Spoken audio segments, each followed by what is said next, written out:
जरा सोचो, एक जहाज इतना शानदार, इतना आलीशान कि उसे सपनों का जहाज कहा जाता था। यह था आरएमएस टाइटैनिक, अपने जमाने का सबसे बड़ा और सबसे आलीशान जहाज। बेहतरीन चीजों से बना और उस समय की सबसे नई तकनीक से लैस ये एक तैरता हुआ महल था। इसकी शान और शौकत ने दुनिया भर के लोगों को अपनी ओर खींचा, एक बेमिसाल, आरामदायक और सुरक्षित सफर का वादा करते हुए। सीन 2, ये अब तक का सबसे आलीशान जहाज था। इंजीनियरिंग का एक कमाल, और माना जाता था कि ये कभी डूब नहीं सकता। आरएमएस टाइटैनिक एक तैरता हुआ महल था जिसमें बड़ी बड़ी सीढ़ियां, शानदार डाइनिंग रूम और आलीशान कमरे थे, जो अपने यात्रियों को आराम और एलिगेंस का एक अनोखा अनुभव देने का वादा करता था। लेकिन 14 अप्रैल 1912 को अटलांटिक के ठंडे पानी में टाइटैनिक एक बर्फ के पहाड़ से टकरा गया और कुछ ही घंटों में यह खत्म हो गया। सपनों का जहाज जल्दी ही एक बुरे सपने में बदल गया, एक ऐसी विरासत छोड़ गया जिसे आने वाली पीढ़ियों तक याद रखा जाएगा। 10 अप्रैल 1912 आरएमएस टाइटैनिक, अब तक का सबसे बड़ा और सबसे आलीशान जहाज, अपने पहले सफर पर निकला। इसे डूब नहीं सकता वाला बनाया गया था। इसमें 2200 से ज्यादा यात्री और चालक दल न्यूयॉर्क की तरफ जा रहे थे, लेकिन सिर्फ 4 दिन बाद बर्फीले अटलांटिक में इसका हश्र हो गया। 1500 से ज्यादा लोगों की जान चली गई। ऐसा कैसे हुआ? क्या गलती हुई? ये टाइटैनिक की अनकही कहानी है। गलतियां, घमंड और वो भयानक गलत अनुमान जिसने इतिहास की सबसे बड़ी समुद्री दुर्घटनाओं में से एक को अंजाम दिया। जहाज के अंदर का हिस्सा बड़ी बड़ी सीढ़ियां, आलीशान डाइनिंग रूम और नए जमाने की सुविधाओं से सजा हुआ था, जो उसकी शानो शौकत की कहानी बयां करता था। First class passengers, swimming pool, squash court और यहां तक कि तुर्किश बाथ जैसी सुविधाओं का आनंद लेते थे। ये जहाज एक तैरता हुआ महल था जो उस समय के सबसे अमीर लोगों की खिदमत करता था। लेकिन सिर्फ अमीर लोग ही नहीं थे जो टाइटैनिक को देखकर हैरान थे। इस जहाज में अमेरिका में नई जिंदगी की तलाश में निकले प्रवासी भी सवार थे, जो एक नई शुरुआत की उम्मीद में थे। कई लोगों के लिए टाइटैनिक उनके सपनों और आकांक्षाओं का प्रतीक था, उम्मीद और नई शुरुआत का एक जरिया। लेकिन इस भव्यता के नीचे छिपी हुई खामियां और चूक थी, जो जल्द ही इस सपने को एक बुरे सपने में बदलने वाली थी। जहाज का डिजाइन हालांकि नया था, लेकिन उसमें कुछ बड़ी कमजोरियां थीं।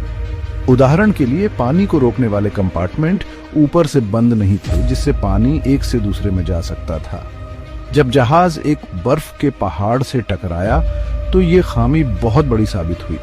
जैसे ही टाइटैनिक अटलांटिक महासागर में आगे बढ़ा, वो अपने साथ 2000 से ज्यादा लोगों की उम्मीदें और सपने लेकर चल रहा था। उन्हें क्या पता था कि उनका ये सफर जल्द ही एक दर्दनाक हादसे में बदल जाएगा। टाइटैनिक व्हाइट स्टार लाइन द्वारा बनाए गए 3 विशाल जहाजों में से एक था, ओलंपिक और ब्रिटानिक के साथ। इसका निर्माण 1909 में शुरू हुआ और 3 साल लगे, जिसमें 15,000 से ज्यादा मजदूर शामिल थे। जहाज की लंबाई 269 मीटर, 882 फीट थी और वजन 46,000 टन से ज्यादा था। टाइटैनिक के डिजाइन में 16 वाटरटाइट कंपार्टमेंट थे, जो डूबने से रोकने के लिए थे। हालांकि उनके निर्माण में एक खामी घातक साबित हुई। इसमें 4 विशाल फनल थे, लेकिन एक नकली था, सिर्फ दिखावे के लिए जोड़ा गया था। इंजीनियरों का मानना था कि टाइटैनिक व्यावहारिक रूप से अडूबने योग्य था, जिसके कारण सुरक्षा उपायों में ढील दी गई। इसमें केवल 20 लाइफ बोट थीं, जो सिर्फ 1000 से ज्यादा लोगों के लिए पर्याप्त थी। हालांकि जहाज पर 2200 से ज्यादा यात्री और चालक दल के सदस्य थे। सेफ्टी के लिए जरूरी लाइफ बोट्स डेक्स को साफ रखने के लिए 74 से घटाकर 20 कर दिए गए थे। ये फैसला इस मान्यता के साथ लिया गया था कि टाइटैनिक नहीं डूब सकता। जहाज में 200 से ज्यादा लोग सवार थे, लेकिन लाइफ बोट्स में सिर्फ आधे लोग ही आ सकते थे। ये चूक जल्द ही बहुत बड़ी तबाही का कारण बनी। टाइटैनिक 22 नॉट्स की रफ्तार से चल रही थी, जो लगभग 41 किलोमीटर प्रति घंटा है, मतलब लगभग पूरी स्पीड से बर्फ के पहाड़ों की चेतावनी के बावजूद। कैप्टन स्मिथ ने स्पीड कम नहीं की। वो न्यूयॉर्क जल्दी पहुंचकर प्रेस को इम्प्रेस करना चाहते थे। जैसे टाइटैनिक आगे बढ़ रहा था, बर्फ के पहाड़ों की कई चेतावनियां मिली, लेकिन उन्हें अनदेखा कर दिया गया। उस इलाके के कई जहाजों ने खतरनाक हालात के बारे में संदेश भेजे थे। पास का एक जहाज कैलिफोर्नियन बर्फ की वजह से रात के लिए रुक गया था। कैप्टन स्मिथ और वरिष्ठ अधिकारियों को इन चेतावनियों के बारे में पता था, लेकिन उन्होंने अपनी गति बनाए रखने का फैसला किया। 14 अप्रैल की रात 11:40 पर लुकआउट फ्रेडरिक फ्लीट ने एक हिमखंड देखा। उसने खतरे की घंटी बजाई और चिल्लाया, हिमखंड सीधा सामने। फर्स्ट ऑफिसर विलियम मर्डॉक ने आदेश दिया, हार्ड ए स्टारबोर्ड, और इंजन को उल्टा करने की कोशिश की। टाइटैनिक मुड़ने लगा, लेकिन बहुत देर हो चुकी थी। हिमखंड स्टारबोर्ड साइड से रगड़ खा गया, जिससे 300 फीट का गहरे घाव हो गया। टाइटैनिक के लुकआउट्स के पास दूरबीन नहीं थी, क्योंकि लॉकर की चाबी साउथहैम्पटन में ही छूट गई थी। दूरबीन के बिना हिमखंड बहुत देर से दिखाई दिया। जैसे ही बर्फीला पानी टाइटैनिक के पेट में घुसा, अफसर और क्रू डैमेज देखने के लिए भागे। कुछ ही मिनटों में यह साफ हो गया कि जहाज बहुत बड़े खतरे में है। पानी को रोकने वाले डिब्बे, जो जहाज को तैराते रखने के लिए बनाए गए थे, वो भी भर गए। कैप्टन स्मिथ जहाज बनाने वाले थॉमस एंड्रयूज के साथ जल्दी से निरीक्षण करने गए। एंड्रयूज को तुरंत पता चल गया कि टाइटैनिक का डूबना तय है। उन्होंने हिसाब लगाया कि जहाज के पास बस 2 घंटे हैं, उसके बाद ये अटलांटिक में समा जाएगा। बॉयलर रूम में इंजीनियर पंप चलाने और पानी भरने की रफ्तार कम करने के लिए जी जान से काम कर रहे थे। इसी बीच नीचे के डेक में यात्रियों को हालात की गंभीरता समझ आने लगी। घबराहट फैलने लगी, लेकिन क्रू ने सबको शांत रहने के लिए कहा और भरोसा दिलाया कि टाइटैनिक नहीं डूबेगा। उन्हें क्या पता था कि जहाज की किस्मत पहले ही लिखी जा चुकी है। टक्कर के शुरुआती सदमे के बाद क्रू में एक गंभीर दृढ़ संकल्प आ गया। आदेश दिए गए, मदद के लिए रॉकेट छोड़े गए और जहाज छोड़ने की तैयारी शुरू हो गई। जैसे ही लोगों को हादसे का एहसास हुआ, उस रात का असली खौफ सामने आने लगा। पानी पहले 5 कंपार्टमेंट्स में घुस गया। टाइटैनिक सिर्फ 4 कंपार्टमेंट्स के फ्लड होने पर ही बच सकता था। आधी रात को कैप्टन स्मिथ ने रेडियो ऑपरेटर्स को डिस्ट्रेस सिग्नल्स भेजने का आदेश दिया। पास का जहाज कैलिफोर्नियन ने टाइटैनिक के व्हाइट फ्लेयर्स देखे, लेकिन उन्हें लगा कि वो फायरवर्क्स हैं, डिस्ट्रेस सिग्नल्स नहीं। ऑफिसर्स को लाइफ बोट्स ठीक से लोड करना नहीं आता था। कई लाइफ बोट्स आधी खाली ही चली गईं। विमेन एंड चिल्ड्रन फर्स्ट की वजह से कंफ्यूजन हो गया। कुछ लाइफ बोट्स कुछ ही पैसेंजर्स के साथ नीचे उतारी गईं। फर्स्ट क्लास पैसेंजर्स को प्रायोरिटी दी गई, जबकि थर्ड क्लास पैसेंजर्स डेक तक पहुंचने के लिए संघर्ष करते रहे। जैसे जैसे टाइटैनिक डूबता गया, लाइफ बोट की स्थिति और भी भयानक होती गई। क्रू मेंबर्स जो इमरजेंसी प्रोसीजर्स में अनुभवहीन थे, उनके सामने पैसेंजर्स को लाइफ बोट में चढ़ाने का मुश्किल काम था। औरतें और बच्चे पहले वाला नियम जो जान बचाने के लिए बना था, उसकी वजह से और भी कंफ्यूजन और इनएफिशिएंसी हो गई।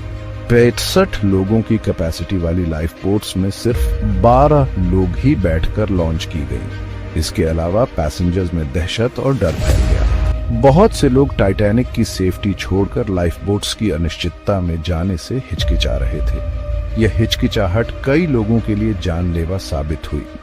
नीचे डेक में बंद गेट्स और तंग गलियारों से अलग हुए थर्ड क्लास पैसेंजर्स बचने का रास्ता ढूंढ रहे थे। अलग अलग क्लास के लोगों के सर्वाइवल रेट्स में अंतर साफ दिखाई देने लगा। फर्स्ट क्लास पैसेंजर्स के पास लाइफ बोट्स तक आसानी से पहुंच थी, जबकि कई थर्ड क्लास पैसेंजर्स डेक के नीचे फंसे हुए थे और सुरक्षित जगह तक नहीं पहुंच पा रहे थे। इन गलतियों की कीमत बहुत बड़ी थी, क्योंकि टाइटैनिक की आधी खाली लाइफ बोट्स ठंडी अंधेरी अटलांटिक रात में बहती गई। सुबह के 2:20 पर टाइटैनिक टूट गया और डूब गया। 1500 से ज्यादा लोग ठंडे समुद्र में रह गए और कुछ ही मिनटों में उनकी मौत हो गई। 706 लोग बच गए, ज्यादातर फर्स्ट क्लास में। कारपेथिया 2 घंटे बाद पहुंची और सर्वाइवर्स को उठाया। टाइटैनिक का मलबा 1985 तक अनडिस्कवर्ड रहा। टाइटैनिक को अनसिंकेबल माना जाता था, जिसकी वजह से सेफ्टी मेजर्स खराब थे। कैप्टन स्मिथ ने वार्निंग्स को इग्नोर किया। आइसबर्ग बहुत देर से दिखा। सैकड़ों लोग बच सकते थे। कैलिफोर्नियन कई और जानें बचा सकती थी। दूसरे जहाजों से बार बार आइसबर्ग की चेतावनी मिलने के बावजूद टाइटैनिक अपनी स्पीड से चलता रहा। जहाज के न डूबने के भरोसे इतना ज्यादा था कि आइस के खतरे के बारे में डायरेक्ट मैसेजेस को भी सीरियसली नहीं लिया गया। 14 अप्रैल 1912 की रात को जहाज को कम से कम 6 वार्निंग्स मिले आगे आने वाले खतरनाक आइस फील्ड्स के बारे में, लेकिन इन वार्निंग्स को या तो नजरअंदाज कर दिया गया या ब्रिज तक समय पर नहीं पहुंचाया गया। क्रू ने अपना सफर ये मानकर जारी रखा कि टाइटैनिक का एडवांस्ड डिजाइन और मजबूत स्ट्रक्चर किसी भी मुसीबत का सामना कर सकता है। यही ज्यादा आत्मविश्वास एक बड़ी गलती का कारण बना। रिफ्लेक्टिव टाइटैनिक सिर्फ एक जहाज नहीं था, यह मानवीय महत्वाकांक्षा और विफलता का प्रतीक था। 100 साल से भी ज्यादा समय बाद इसकी कहानी हमें याद दिलाती है कि इंजीनियरिंग के सबसे बड़े चमत्कार भी अजेय नहीं होते। टाइटैनिक आपदा से सीखे गए सबक ने समुद्री सुरक्षा मानकों को आकार दिया है और आज भी गूंजता है। यह मानवीय प्रयासों की नाजुकता और प्रगति की निरंतर खोज की मार्मिक याद दिलाता है। अगर आपको यह वीडियो जानकारीपूर्ण लगा तो लाइक, सब्सक्राइब और नोटिफिकेशन बेल को दबाना न भूलें, ताकि और भी दिलचस्प ऐतिहासिक सामग्री आपको मिलती रहे। नीचे कमेंट्स में अपने विचार शेयर करें और हमें बताएं कि आप अगली बार कौन से विषयों पर वीडियो देखना चाहेंगे। देखने के लिए धन्यवाद।